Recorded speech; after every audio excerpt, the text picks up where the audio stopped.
Et c'était vraiment état d'urgence, arrêtez de réfléchir. Ouais. Et bien, puisqu'on arrête de réfléchir, alors on revient aux fondamentaux. Et dans les fondamentaux, je ne reçois pas un traitement, un produit que je ne connais pas, et je ne quitte pas mon poste sans raison valable. Et donc, ma seule solution pour moi, c'est de faire un faux. Ouais. Donc c'était d'abord pour vous. Pour moi, pour mon corps, pour celui de mon enfant, et pour mes patients que je ne peux pas abandonner, et pour mes associés, parce que lorsque nous avons un cabinet en libéral, les associés, on ne peut pas les laisser comme ça toutes seules du jour au lendemain, ça n'est pas possible. Donc là, on est en septembre 2021, au moment du pass sanitaire. En juin 2021. En juin, d'accord. En juin 2021, c'est là que les obligations commencent à sonner. Ah ouais. Ouais. Et vous avez été amené après à en faire pour d'autres personnes ou... Oui, parce que assez rapidement, je peux pas me résoudre à me dire tu as trouvé une solution pour toi, mais les autres personnes qui sont dans les mêmes questionnements, tu peux pas les laisser de côté. Et c'est au moment où je me fais cette question-là à l'intérieur de moi que les personnes viennent à moi. Les personnes me disent mais comment je vais faire ? Comment je vais faire pour continuer de travailler ? Je suis pompier, je fais comment ? Je suis militaire, je fais comment ? J'ai une maman à La Réunion qui est en train de mourir, je fais comment ? Et je crois qu'il est de notre devoir d'aider notre prochain. Et donc elles sont allées voir l'ordre des infirmiers, la CPAM, l'ARS. Et puis ça suffit pas en fait parce que il se trouve que le dossier ne permet pas une ouverture d'enquête. Donc elles sont allées me dénoncer au commissariat de notre commune. Et là, on a eu une ouverture d'enquête policière. Donc là, ça c'était en décembre 2021. Donc vraiment sur dénonciation, quoi. Sur dénonciation. Et puis elles y sont allées chacune à tour de rôle. Ouais. Ouais.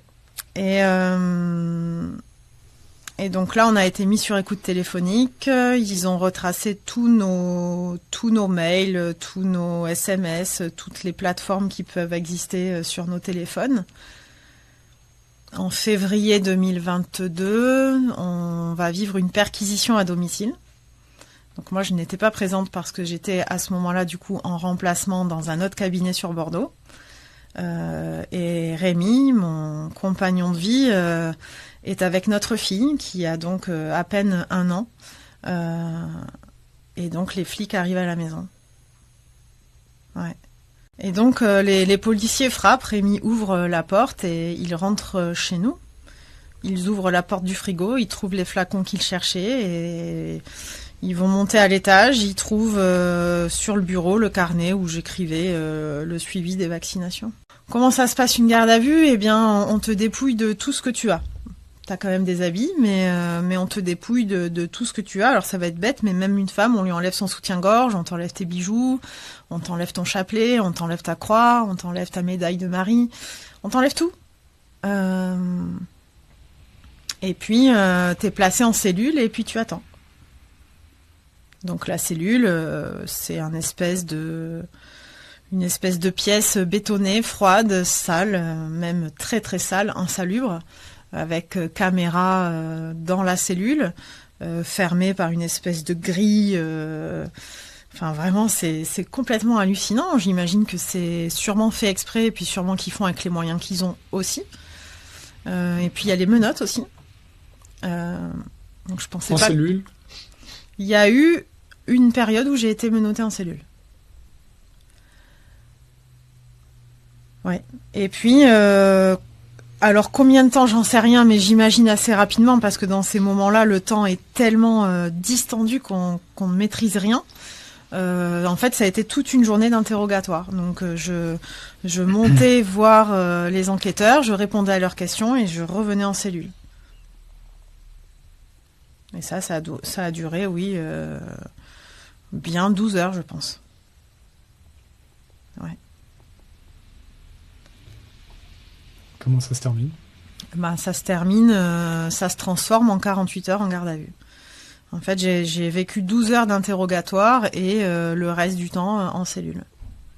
Ils m'ont fait dormir sur place et le lendemain, une journée d'attente où tu ne sais absolument pas ce qui t'attend, tu sais pas où tu vas, je suis déplacée. Donc dans ce déplacement, je ne sais pas où je vais. Et j'atterris dans un endroit, je sais pas où je suis. Donc je sais pas si je suis en détention provisoire, si je suis au tribunal, si je suis dans un autre commissariat, je ne sais pas où je suis. Vous commencez à avoir des peurs de projeter peut-être la prison, etc. Est-ce que dans ces cas-là, on perd contrôle sur Oui, sa phobie? On perd contrôle et je pense que c'est nécessaire de perdre contrôle pour atteindre quelque chose de plus grand et de plus solide. Ouais. C'est très spirituel. Très spirituel, mais parce que ça ne... Alors j'ai envie de dire, ça ne peut être que spirituel. Ça ne devrait être que spirituel. S'il n'y a que ça qui peut nous sauver dans ces moments-là. C'est une opportunité énorme. Je crois que j'ai jamais été autant en communion spirituelle avec Jésus et Marie à ce moment-là de ma vie, en fait. Donc oui, c'est très puissant. Mais évidemment, la peur est venue me saisir et c'est à travers la peur que l'éclatement a pu opérer en moi. Mais oui, la peur est venue. La peur est venue de... c'est pas possible. Je ne peux pas finir en prison avec une enfant qui a tout juste 1 an. Et un chéri qui m'accompagne dans la vie avec un tel amour, je peux pas être retirée de ce foyer, c'est pas possible. Donc c'est non. Alors puisque c'est non, il y a autre chose. Ensuite, quand vous pouvez enfin sortir, vous savez à ce moment-là que votre vie va changer. Avant, vous étiez infirmière, emploi a priori stable, etc. Là, vous savez quand vous revenez à la fin des 48 heures. À la fin des 48 heures, en fait, je sors de ces 48 heures de garde à vue parce qu'il y a un procès en comparution immédiate. Ah oui, procès tout de suite. Donc comparution, voilà, il n'y a pas de...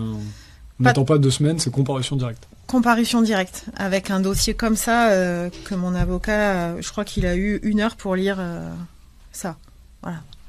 Donc il faut aller à l'essentiel, il faut chercher qui m'a dénoncé, et voilà, sur quoi on part pour travailler. Ah oui, oui. Ouais. En début de procédure de cette comparution immédiate, la procureure de la République annonce une couleur qui est très inquiétante pour moi, parce qu'elle annonce 7 ans de prison ferme, 750 000 € d'amende et une interdiction définitive d'approcher un patient, peu importe le métier. Et donc à la moitié de ce procès, la peine est divisée par 2. Donc au lieu de 7 ans, ça passe, par 2 et des brouettes, ça passe, au lieu de 7 ans de prison ferme, ça passe à 3 ans.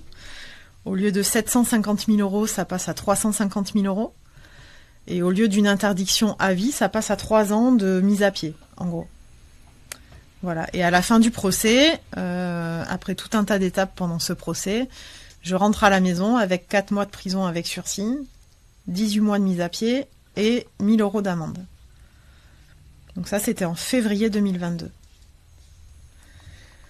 En avril 2023, je suis passée en chambre disciplinaire au siège de l'Ordre des infirmiers à Bordeaux, et eux m'ont radiée définitivement. Voilà.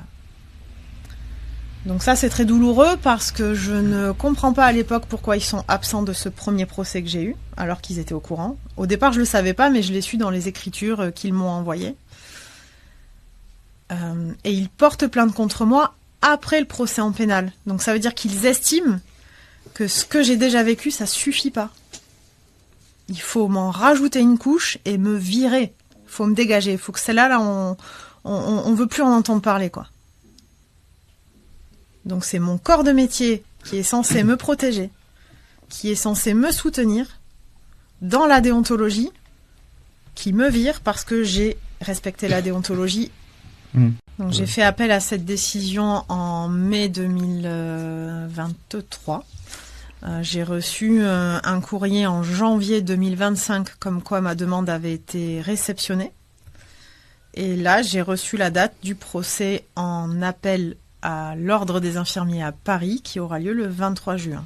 Donc il faut quasiment 2 ans de démarche. Ouais. Plus de 2 ans de démarche. Pour répondre à un courrier. Et donner une date. Par contre, pour la comparution immédiate, là, ça va vite. Donc c'est 3 ans, oui. 3 ans sans revenu, 3 ans sans aucune aide sociétale quelle qu'elle soit. Oui, parce que du coup, ça va jusque-là. C'est ça va jusque-là. C'est que tu es dans une situation économique, le médecin est mis dans une situation économique grave, quoi. Oui. Médecin, infirmière, etc.